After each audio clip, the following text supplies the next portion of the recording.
When her father died, Siri Hustvedt spoke at his funeral. 2.5 years later, I gave another talk in honor of my father. I was back in my hometown in Minnesota, standing under a blue May sky on the St. Olaf College campus, just beyond the old building that housed the Norwegian department, where my father had been a professor for almost 40 years. The department had planted a memorial pine tree with a small plaque beneath it that read, Lloyd Hustvedt, 1922 to 2004.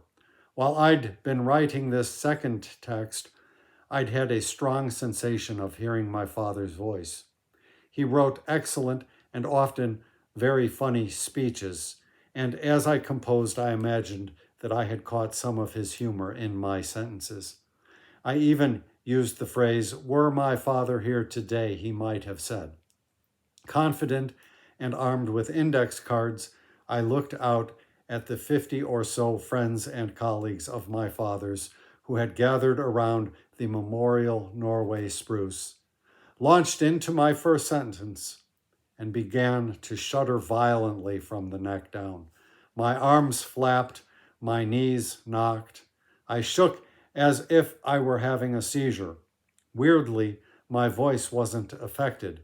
It didn't change at all. Astounded by what was happening to me and terrified that I would fall over, I managed to keep my balance and continue, despite the fact that the cards in my hands were flying back and forth in front of me. When the speech ended, the shaking stopped. I looked down at my legs. They had turned a deep red with a bluish cast. So she points out that this was not merely a case of stage fright, though later she does admit it is analogous to that, but she was already by this time a practiced public speaker. So this, at least as she leads you to believe, is a new experience out of the blue. And then the book goes on for 200 pages, sort of musing and meditating on hysteria. That's a word that she is very comfortable with using. It is called something else, a more specific diagnosis. What the doctors would say would be conversion disorder. But she's very comfortable with the term hysteria. I had always thought it was verboten. I years ago worked in a facility for mentally ill adults. Actually, I worked in more than one place over the years. And I was not a clinician. I didn't have any sort of an advanced degree. And while I was expected to know the diagnoses of these adult clients, it was not something that I much bothered myself with. But I don't think hysteria was a word that was much in vogue. I believe it may be coming back. It is, speaking from the perspective of a writer in English, I think it is a marvelous word for many uses and applications. But as far as technically in the medical field, I cannot say what the status of hysteria is these days. So Hustvedt is a novelist. Her biographical squib says that she majored in English literature, and that points to a deficiency of the book. There is a quote on the back from Oliver Sacks, which I cannot read entirely, but she is questioning what is going on, and the book represents her attempts to try to piece something together. The Shaking Woman is the story, provocative but often funny, encyclopedic but down to earth, of her attempt to answer this question. It brings together an extraordinary double story, that of Hustvedt's own odyssey of discovery and of the point where brain and mind, neurology and psychiatry come together in the realm of neuropsychoanalysis. The odyssey has not cured her nor led to a conclusion, but Hustvedt's erudite book deepens one's wonder about the relation of body and mind. Oliver Sacks. Now, of course, there is no doubt about the deepness of the wonder about the relation of body and mind belonging to Oliver Sacks. I was, in those days, when I was working adjacent in the field, I was a big reader of Oliver Sacks. I really fell for his work in a big way. The first book that brought him to my notice was The Man Who Mistook His Wife for a Hat. This is not my original copy. It was thumbed through so severely. But that led me to other of his books, and I've read a good number of them over the years. I think the second book that I read of his was Seeing Voices. And let me see which other ones I have read. I've read The Island of the Colorblind. I don't remember this one all that well. And the Oaxaca Journal.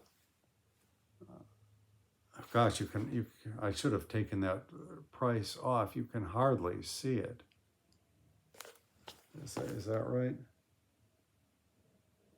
Yeah, there it is. Okay. Sorry, I'm showing the wrong thing. So that's all about ferns. He's a very multi-dimensional person.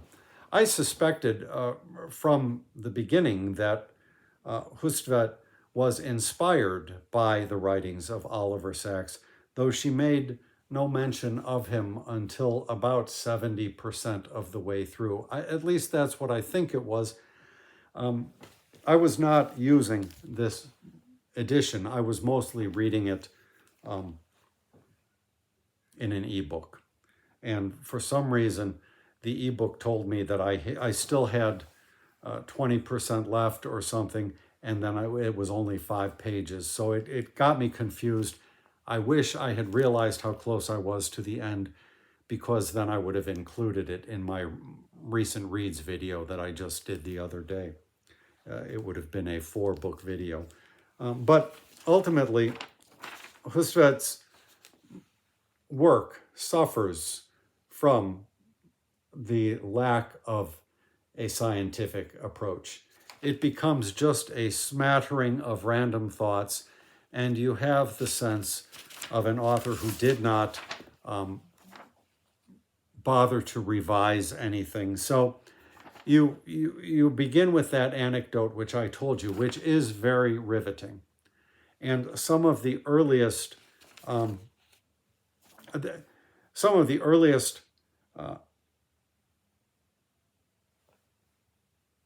riffs of thought contain insights that, being sympathetic with the author, I was predisposed to jot down and keep for myself. As the story wore on, I grew less and less enamored of the book and of the author herself. Finally, at about 70% or something, and let me see what it says here. I did quote this.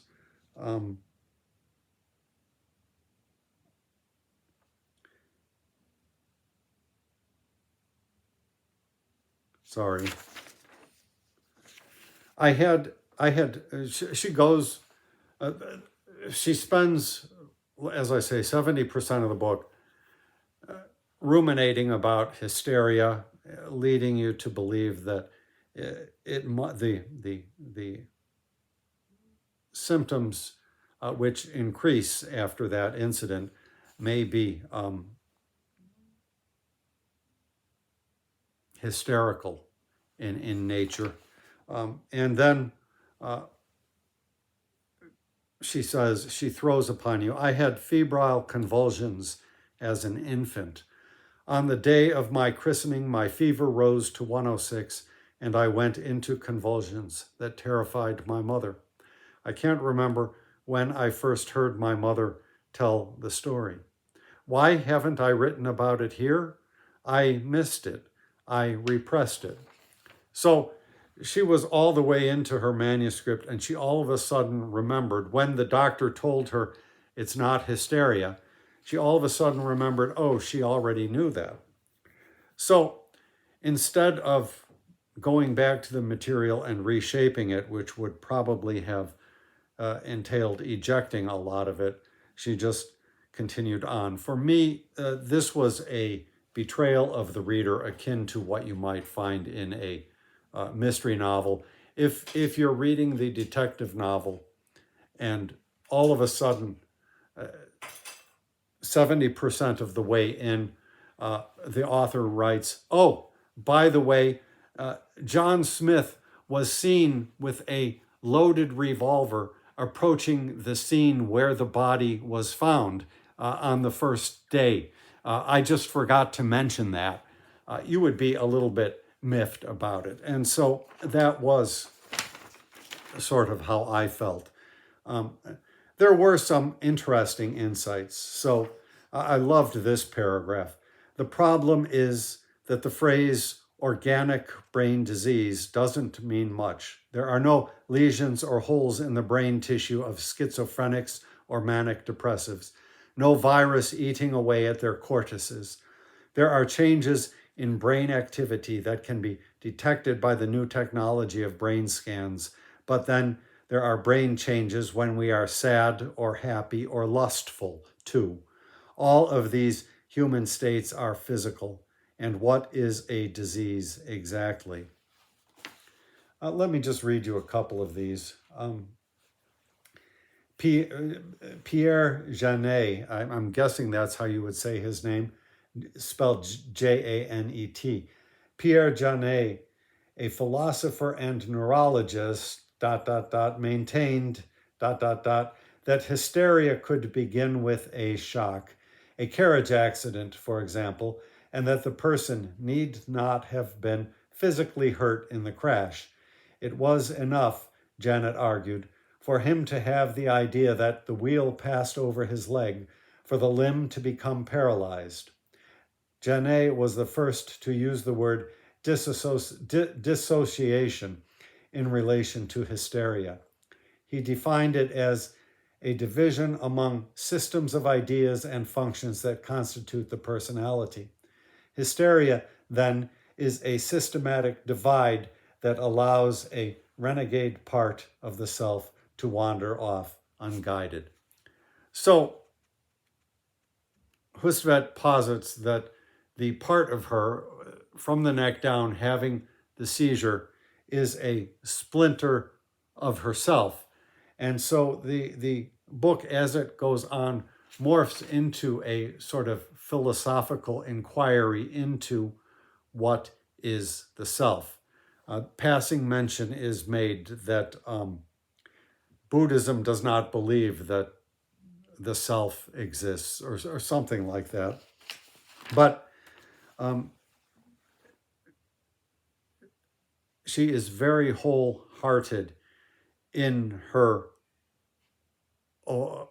effort to delve to the bottom of that particular question, which is, we've talked about this on this channel before, not one that I find particularly interesting.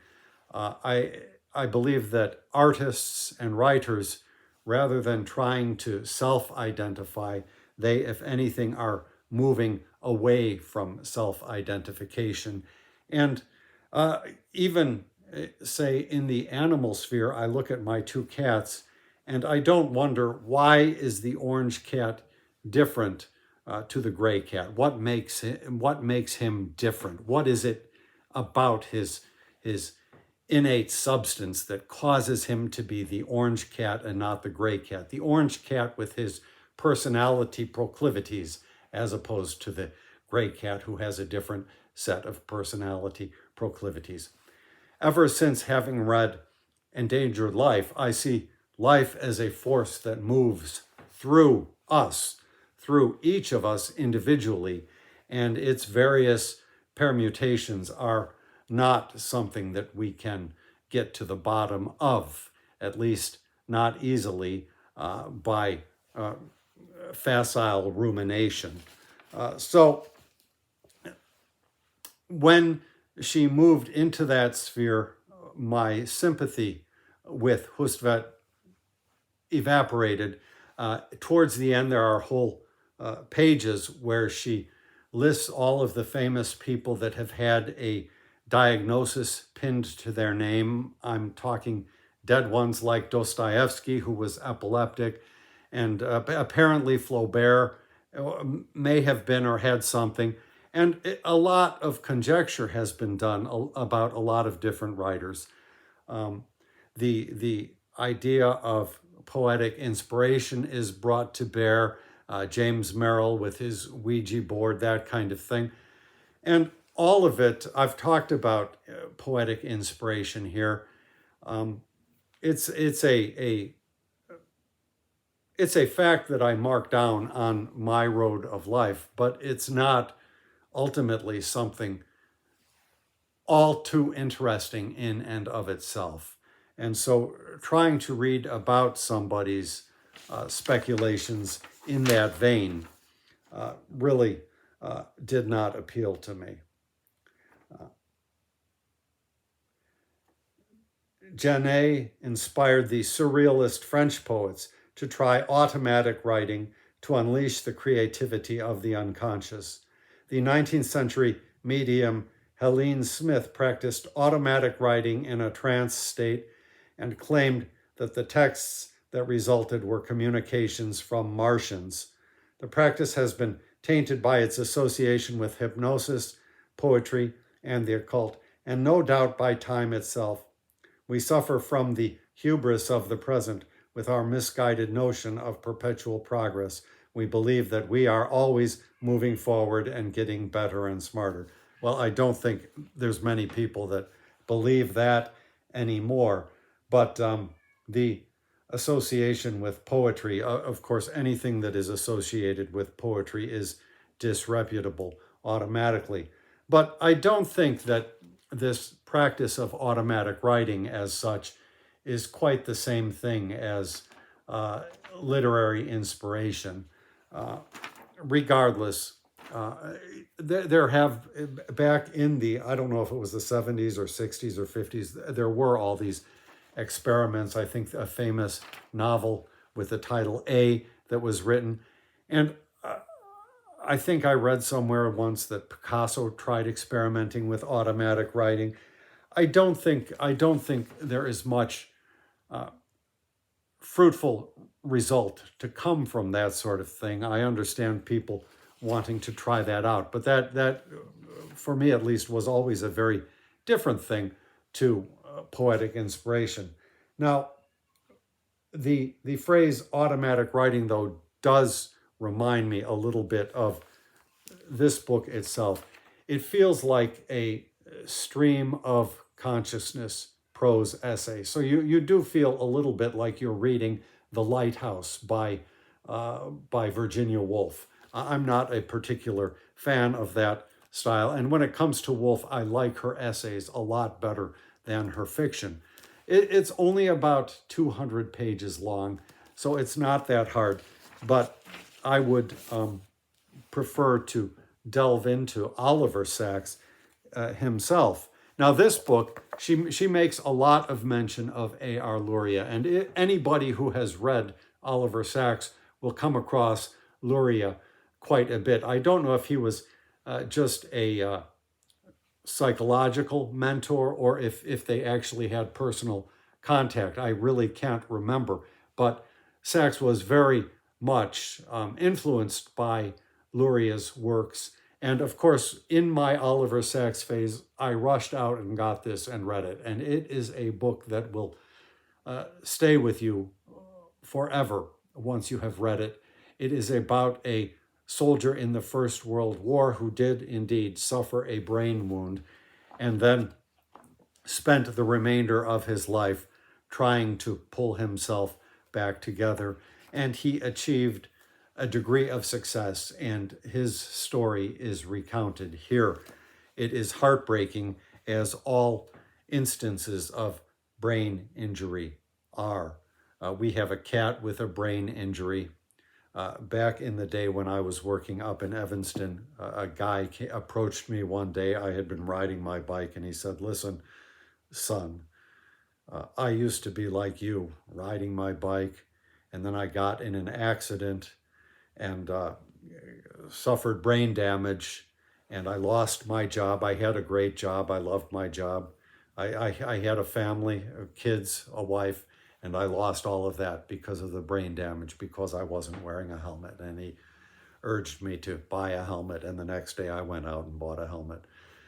Subsequent to that, I had a nasty spill on Clark Street, and I decided, even with the helmet, I was not going to do that anymore.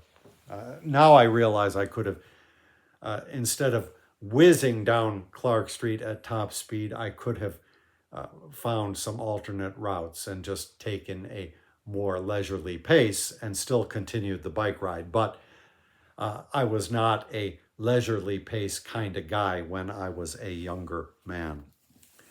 So I pulled out all of my Oliver Sacks. Now these I have not read. This I really hope I would do. It's a memoir that he wrote. That must be when he was riding his motorcycle around Australia. I know that little bit of detail, but I don't know much about him. And here is a picture of him as a young stud muffin, I would say. I, of course, only really recognize him from this photo, which was on all of the books back when I was reading him. But I guess I have even been accused of having gone through a stud muffin phase myself, but that can be a source of some contention around here, so we will say no more about that. I have not read this one. I just, since I love Sacks so much, I picked it up. I think I've glanced at it. I thought I have his one about migraines too, but I don't see it. This one I picked up fairly recently, actually, and so it has not been filed away with my books by Oliver Sacks. But I hope to get to it. I think it's one of the older ones where he was mostly presenting case studies, and that indeed was the case of this. This is an excellent starting point for Oliver Sacks, and it by comparison, it's another aspect where Oliver Sacks, with his scientific method, he's a physician, really is sort of head and shoulder above Hustvedt. The form that he chose helps. He is relaying anecdotes of his own clients, his own patients. And so each one is told like a short story, and you get a description of the person, the life that they are embedded in, or how their life has changed since the onset of symptoms, that kind of things. It's almost novelistic in its way, but very much the short story. And so you get a strong sense of each of these individuals as a human being. And that is something that Hustvedt completely lacks, because it is all about me, so to speak. And it's just her rambling thoughts.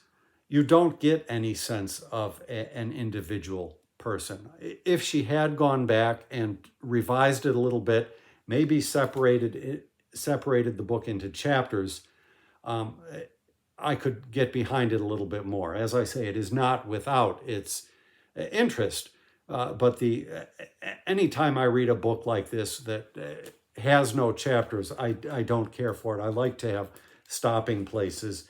But to have subdivided the book in that way would have required some organizational principles behind it. And she, I think she just kept a notebook while this was going on, and as she progressively took steps towards trying to figure out her situation.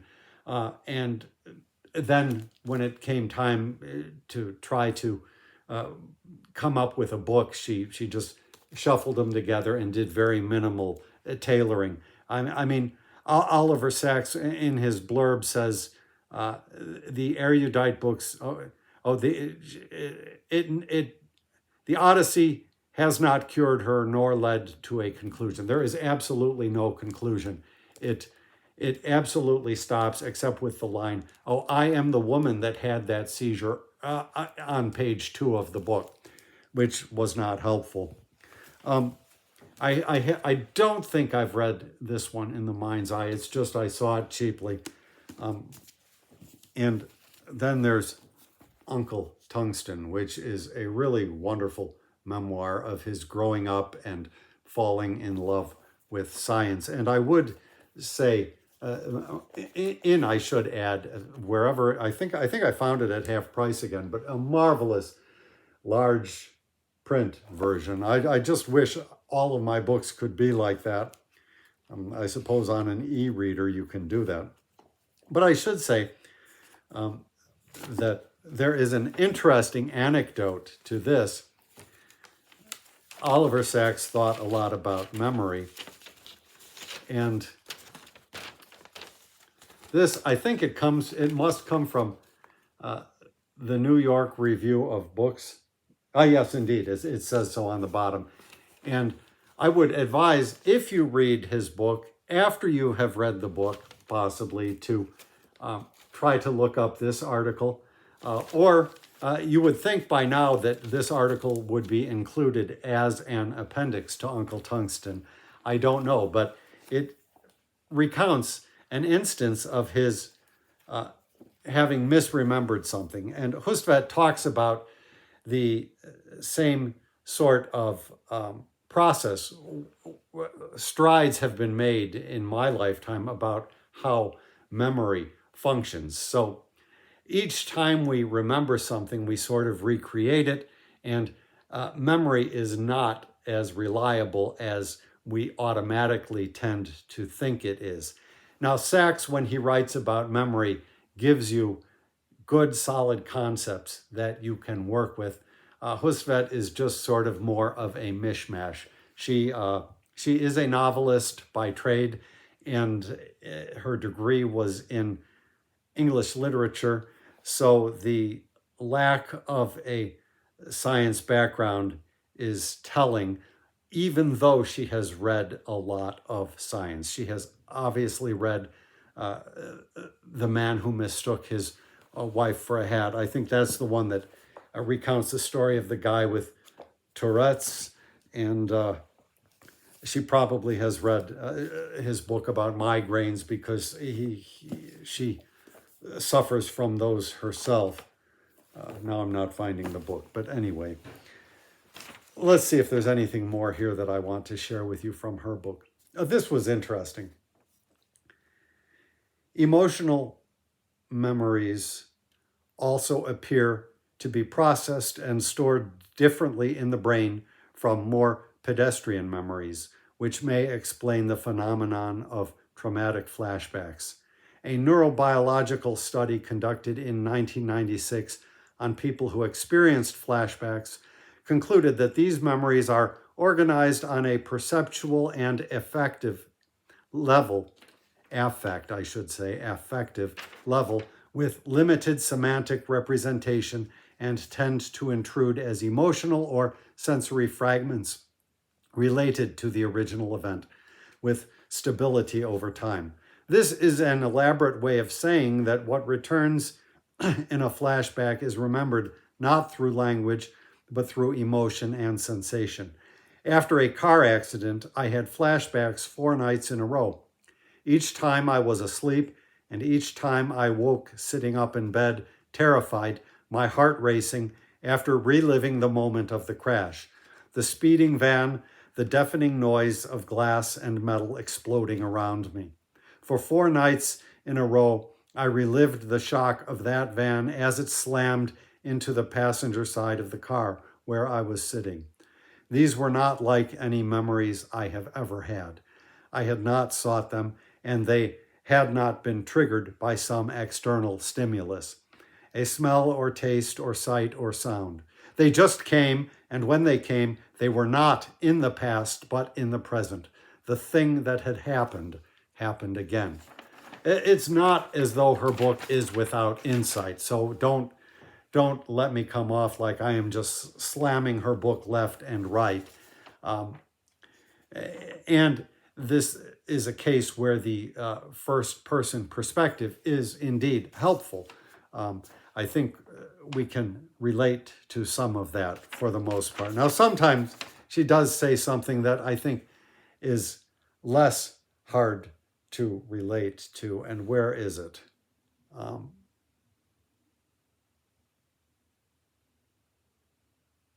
The faculty of memory cannot be separated from the imagination. They go hand in hand. To one degree or another, we all invent our personal pasts. And for most of us, those pasts are built from emotionally colored memories. Affects give meaning to experience or value, as some philosophers put it. What we don't care about, we forget.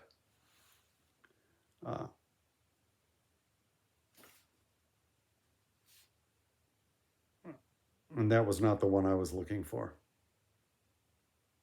That's very good. I think you will find the same sort of idea phrased a little bit more carefully in Oliver Sacks. I wish I had underlined this. I printed out stuff and I put little stars, but I wasn't thinking of going to this.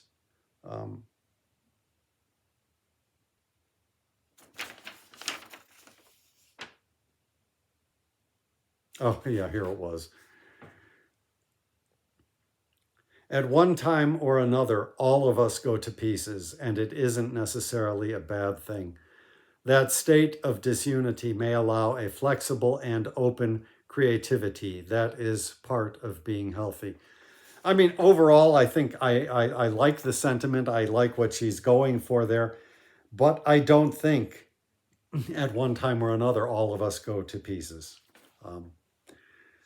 I think every person is different, and just the idea of going to pieces manifests itself in different ways. You can have part of your life that is kind of shaking out of control, to use that word, shaking. So it's the kind of overreach, a little bit not careful enough description of things that you will find in the book. But if the topic itself is of interest to you and you are pretty good at reading writing that is not the best, then I would not dissuade you from it. But if you, say, have limited time, limited interest, then automatically I would divert you to anything written by Oliver Sacks, or go through some sort of bibliography and see what he has written about, and pick the book that seems like it approaches your topic most closely. Of course, I think The Man Who Mistook His Wife for a Hat is wonderful. Something like the book by A.R. Luria, The Man with the Shattered World, is hard reading, so don't mistake me on that.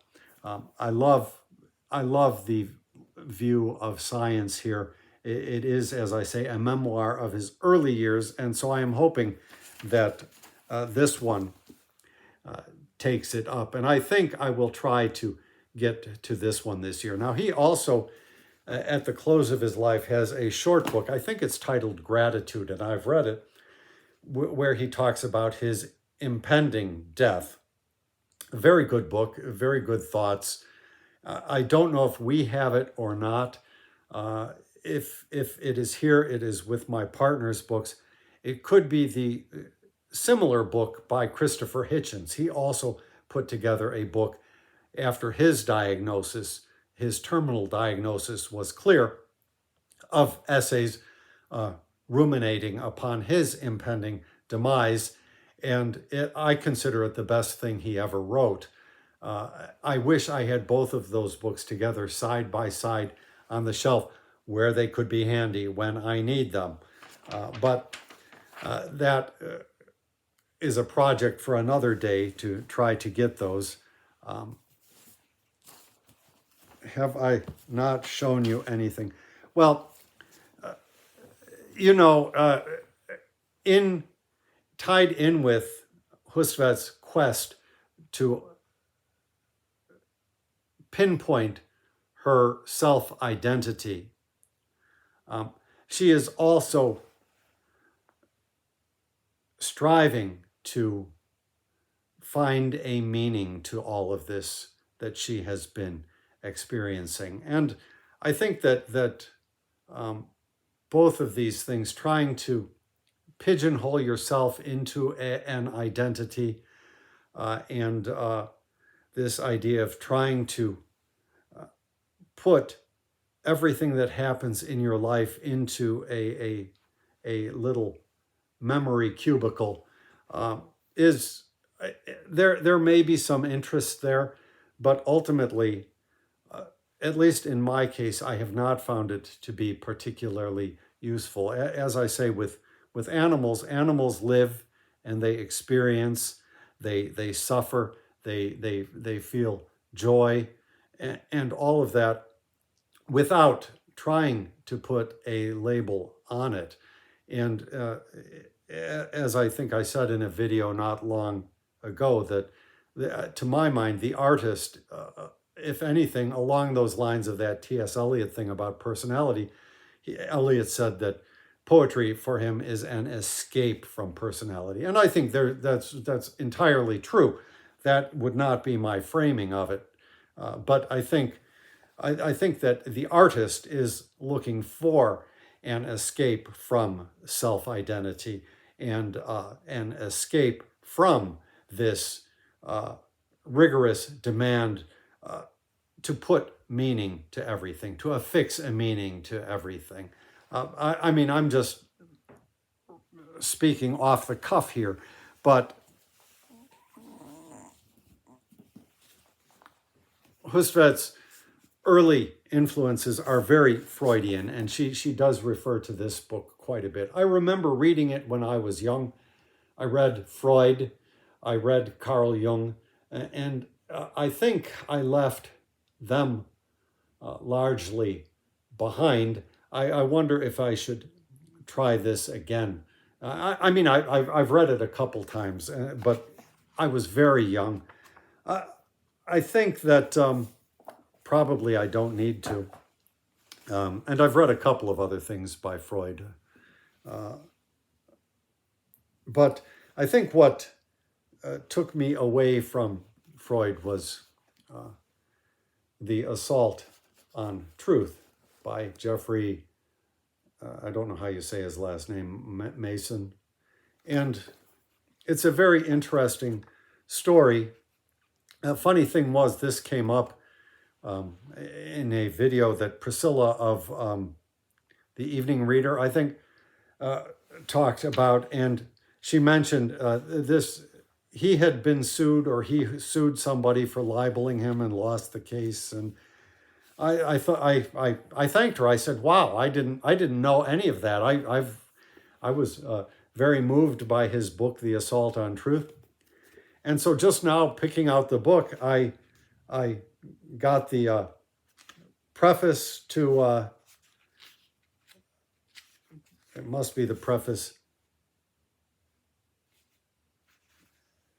Yeah, the preface to the 1985 edition, which would surely be the one to go for. And he talks about the whole thing. The reason for this unusual response was the appearance in December 1983 of 2 articles in the New Yorker by Janet Malcolm entitled "Trouble in the Archives." These pieces recently appeared in a book. as a book in the Freud archives. Uh, Most reviewers not only found her book delightful and instructive, but also concurred with her evaluation of me. I was, without question, an intellectual terrorist, a veritable Iago, papered over with charm, yet filled with motiveless malignity, and so forth. Um, it's interesting that I completely forgot about that. Basically, his thesis was that Freud, early on in his career, wrote a paper saying that a lot of people were victims in their childhoods of sexual abuse, sexual trauma, and that they had repressed these memories. And people were real upset about that theory. And he, of course, began to lose clients, which he was dependent upon. And so he thought real hard. He thought hard for all of us and came up with another idea, which was that all of these instances of sexual abuse which people believed had happened to them, which they had experienced even in post-traumatic stress disorder flashbacks, that they were imaginings. So people imagined that they had been sexually traumatized because they had what he would call, I guess, an Oedipus complex. So they if it was a woman, she loved her father. It was not that her father had raped her. And if it was a boy, he loved his mother, not that his mother dilly-dallied with him, that kind of thing. And so I think that there is enough credibility here, and I think that dissuaded me from really wanting to pursue Freud or Jung anymore. I have other reasons when it comes to Jung, but I think with Jung I just kind of felt like I outgrew him. This is an anthology of just awful case studies that were going on, worth looking at to get a sense of the history of psychoanalysis. I think the idea of psychoanalysis still seems like a great idea. And I don't know if there's another, this is just edited by him, but there's a whole correspondence of Freud and this other doctor, Dr. Fleiss or something, and they were trying to pinpoint all of this woman's problems. I think her name might have been Emma, to her nose, and they were doing all these surgeries upon her. And it's medical science run amok. So any bad things you think about medical science today, it has origins early on. And when I was young, I felt that possibly I needed some sort of treatment at different times, and never had access to anything. And now I would consider perhaps that I was a bit lucky in that respect. Hustvedt talks about how treatments have become very much medication regimes, which is very good. As I say, I've known a lot of schizophrenics, or people with schizophrenia, I should say. I've known a lot of people with traumatic brain injuries in my formerly professional capacity, so to speak. And I do not cast any shade upon the use of these medications. And I am talking about in cases where you have some serious trouble going on. These medications help make lives livable. In my case, I actually found the intimations that I discovered through art, say through novels that I read, through poetry, that kind of thing, to be more helpful. I have often quoted that teacher, that forever nameless teacher in Seattle, who said, "What most of my students write and call poetry is not poetry, it's therapy." And I said, all of my poetry has been therapy as well. And so that is just another instance of what I am starting to call pigtow, persons going their own way, which has worked pretty well for me. So the verdict on Hustvedt is, if you can breeze through it fast and the subject appeals to you, go for it. It is not without insight. But if you've never read Oliver Sacks, that would be the preferred course in my estimation. Now that I have finished with Hustvedt, I am on to my next gig, which will be The Adventures of Huckleberry Finn. I have read the first 2 chapters, and man, you forget until you dip back in again just what a smooth storyteller Mark Twain is. I mean, his command of his medium is just phenomenal. I mean, the book cover suggests that this is a contender for the title of the great American novel, and I may find out that I concur with that. We shall see.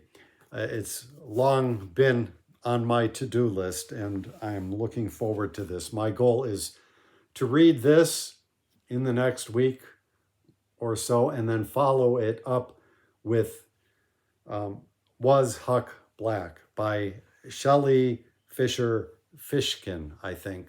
A criticism that looks at the origins out of which this grew. I have another edition. It's a bipartite edition of Tom Sawyer and Huck Finn, edited by her. And the essay is very nice, discussing Mark Twain's exposure to, experience with the American institution of slavery and how it changed, how he grew over the years. And so this, with its particular focus upon that peculiar institution, really should be eye-opening to me. You get the sense, definitely, of somebody who lived in that world. I know a little bit, Chestnut, is it? The Conjure Woman stories, which are really lovely. And this is trying to take me back to that world. And I've read, I have a video somewhere about some of the books on slavery. I've read an awful lot about slavery, but the bulk of that has been slavery in Greece, slavery in Rome, and I've read a little bit of our situation here domestically. Of course, the only source a person can go to for slave narratives is from the American experience. So Library of America has a great book, and I've read those, and then a couple that are not included in that. But really, my connection with American slavery has been very minimal. And so in that respect, this looks to be very interesting. And then we shall see if I decide to go on and read James, which has been everybody's favorite book this year by Percival Everett. I have not looked at it, and I'm inclined not to, because just I avoid things that are the bandwagon. I do not jump on the bandwagon, generally speaking, and my understanding of the conceit behind it. The conceit is you've got James, or Jim in this story, talking as he talks in Twain. Let's see if I can just, well, you wouldn't have been here if it hadn't been for Jim. Oh, this could be one of the other dialects. Sorry, that might not be Jim. Twain is very clear to point out that he knows the very different dialects. But the conceit of the book James by Percival Everett is that James speaks in this, or Jim to the white people speaks in this dialectical version. Dialectical, that doesn't sound right. He speaks in dialect when talking to the whites, but then outside of that, he speaks in the most erudite King's English, so to speak. I mean, that's the conceit of it, and it's kind of a joke. I think it doesn't strike me as that interesting simply because that is a perennial racist joke that racists themselves would make about black people. I bet as soon as he goes out of the door, he's talking black, I mean, so it's just a perennial racist trope inverted. And to me, that doesn't sound like the stuff upon which a novel can be built. But we shall see if I go there or not. I have talked on too long already. Thank you very much for stopping by my channel.